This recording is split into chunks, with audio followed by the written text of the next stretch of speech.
Legit na maanghang.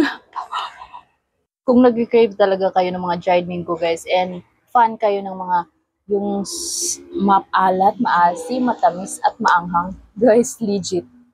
Ayan. Ang sarap niya. Ang sarap niya. Kasama siya. Mas nagustuhan ko ito guys. Ang sarap. Legit yung anghang niya.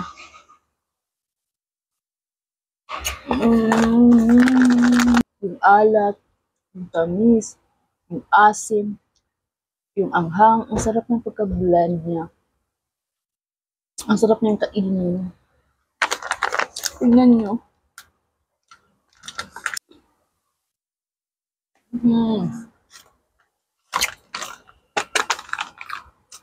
Matagal ko na siyang gustong bilhin. At ngayon, nabili ko na talaga. Dawa pa. Kung gusto niyo na masasatisfied talaga kayo sa lasa, try niyo siya. Kahit isa lang.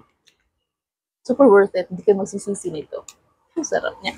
Extra spicy and extra sour. Yun.